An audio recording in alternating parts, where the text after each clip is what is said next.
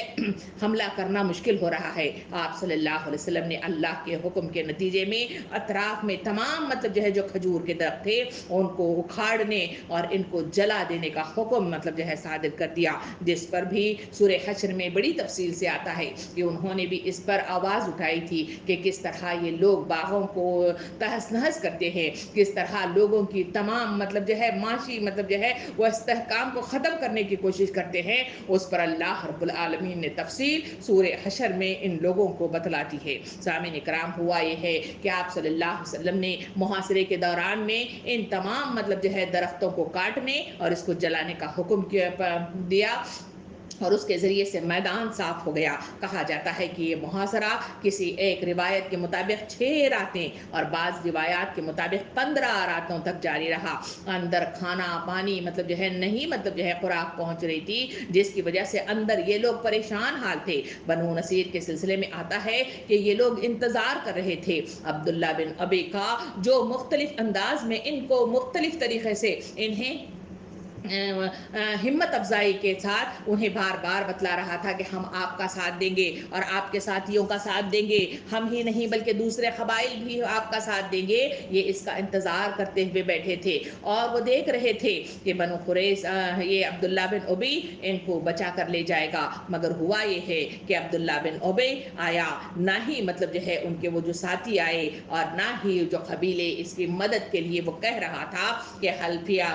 قبیلے بھی جو بنو قریظ اور بنو غطفان ہیں یہ مدد کے لیے آئیں گے، کوئی ان کے لیے مدد کے لیے نہیں آیا۔ سامعین اکرام، بنو قریظ نے اپنی جان بچا کر الگ تھلگ رہنے میں اپنا مطلب جو ہے فیصلہ مطلب جو ہے دے دیا، اور وہ الگ تھلگ رہ کر اپنی شامت کو مطلب جو ہے بلانا نہیں چاہتے تھے، اس وجہ سے الگ تھلگ رہ گئے۔ سامعین اکرام، عبداللہ بن ابی اپنے وعدے سے مکر گیا تھا اور خیانت کر لی تھی، اور اس کے حلیف غطفان بھی مدد کو نہ آئے تھے۔ غرض اس طرح بنو نصیر کے حوصلے ٹوٹنے لگ گئے، ہمتیں جواب دینے لگ گئی، انہوں نے ہتھیار ڈالنے پر آمادگی مطلب جو ہے ظاہر کرنا شروع کر دی، کیونکہ وہ ٹوٹ گئے تھے، ان کی ہمت ٹوٹ گئی تھی، ان کے حوصلے ٹوٹ گئے تھے، کیونکہ ہر طرف سے امداد جو آنے والی تھی وہ تمام امداد مطلب جو ہے ادھر ادھر بکھر کر رہ گئی تھی۔ سب نے مفاد پرستی کے ساتھ، خود غرضی کے ساتھ اپنی اپنی راہ لے لی تھی اور ان کو پھنسوا دیا تھا نبی کریم صلی اللہ علیہ وسلم کے ہاتھوں۔ اس لیے انہوں نے